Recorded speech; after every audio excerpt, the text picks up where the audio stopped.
thank you for watching today's unboxing and assembly video. Today we're going to be assembling the Victory 10.2 model number S6102.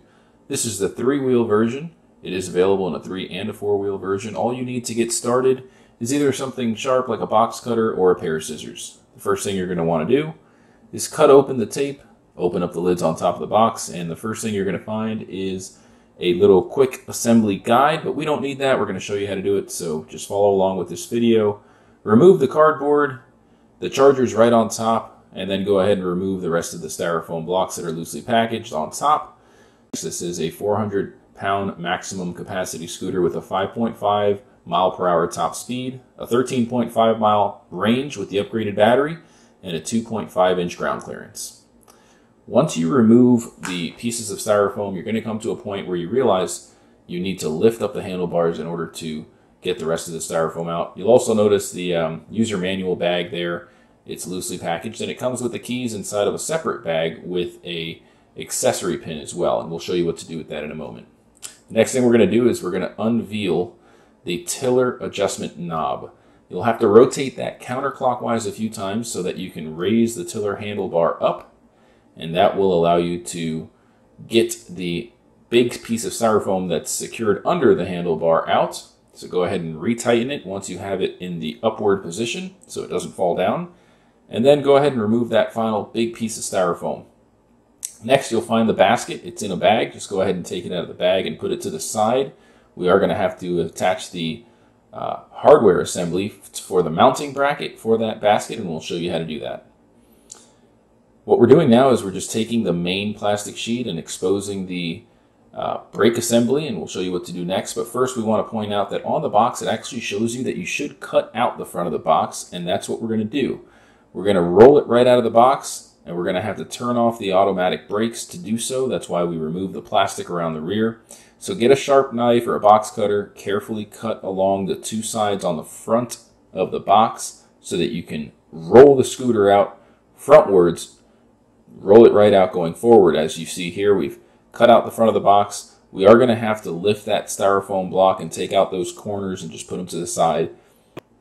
Go ahead and grab that handlebar located above the front wheel and then remove the styrofoam block that's under the front wheel.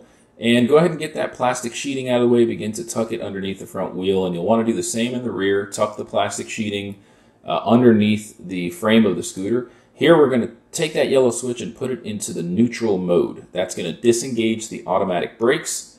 Keep in mind the unit will not operate with the battery unless that switch is in the drive position. So we lifted up the rear and we rolled it forward. Now we're going to show you that you can remove the battery box, and you'll see that the batteries are actually not all the way connected. So the terminals are connected to the harness, but the harnesses are not connected to the brains of the unit. So what we're going to do now is show you how to connect it. It's very straightforward. All you need to do is locate the receiving ends of those black and white connectors and just plug them straight in. There's no wrong way to do it. Go ahead and plug the first one in and then plug the second one in. That's delivering 12 volts of power for each battery, giving the motor a total of 24 volts, which is what the motor needs. It's a 24 volt motor. As you can see, there are two pieces of Velcro on the battery cover. You'll want to go ahead and just tuck the teeth into the grooves on the front of the shroud cover and then push down and back. It'll snap right into place. Now we're going to go ahead and unbox the seat, which comes in a separate box. It's packaged up nicely and it comes with some sheeting around it. Go ahead and take the sheeting off. Underneath the chair, you're going to find a male connection point which slides right into the seat post, which is right in the middle of the shroud cover for the battery box. You just drop it in and push down firmly. Go ahead and make sure that it's not rotating freely, and that's how you know it's in there securely. Now we're going to grab the armrests. The armrests are flip up and width adjustable. They're very comfortable, and we're going to show you how to install them. First, you want to go ahead and remove the securement pin, as well as rotate counterclockwise on the tension adjustment knob. This is going to be the knob that's used to make sure it's not wiggling and that the armrest is in there nice and firm and sturdy. So you'll go ahead and slide the armrest into the sleeve, put that adjustment pin in, and then go ahead and tighten that adjustment knob enough so that the armrest is nice and sturdy and not wiggling around. Rinse and repeat on the other side, and you'll be almost ready to start riding your mobility scooter. The next thing that we want to show you is on the rear. There is an accessory port, which is for rear baskets, cane holders, oxygen tank holders, and things like that. It's a 1-inch accessory port, and you'll find that pin in the same bag that the keys were located in, inside the main bag with the user manual. The chair does flip up, the armrests flip up, and we're going to show you now how to install the bracket, the mounting bracket for the front basket. All you need is a Phillips screwdriver or a drill. Put it on the lowest torque setting so you don't strip the screws.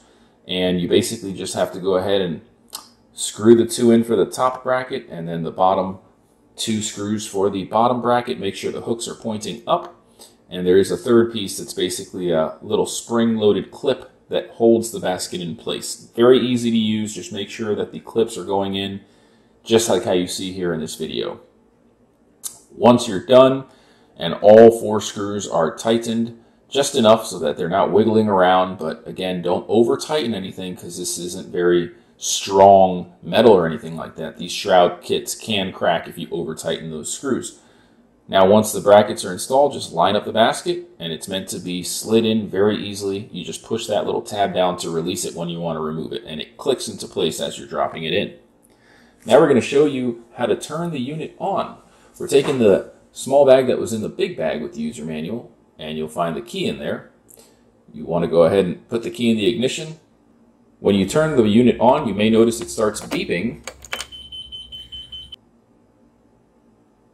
And that's really because we didn't engage the automatic braking system. As I said earlier, the unit will not work unless that yellow switch is in the drive mode indicated with the letter D. So go ahead and power down the unit, put the yellow switch into the drive mode, and now your unit is working. You can operate the scooter with one hand independently with your right hand or your left hand. You can pull forward or push back to control the forward and reverse motion. It's meant to be very easy to use. It has 2 horns, or 2 horn buttons, and it has a light switch in the middle of the dash, which is going to allow you to turn on the LED headlights and the turn signals on the front as well as on the back. There's a cup holder and a little storage container, a USB charging port, the XLR charging port, and an access panel to remove and replace fuses should you need to in some point in the future. Overall, this unit's very robust, it's very comfortable, it has an above average weight capacity, and it's very easy to disassemble. We're going to show you how to disassemble this unit now. You can go ahead and raise up on the chair and then rotate counterclockwise the tiller adjustment knob.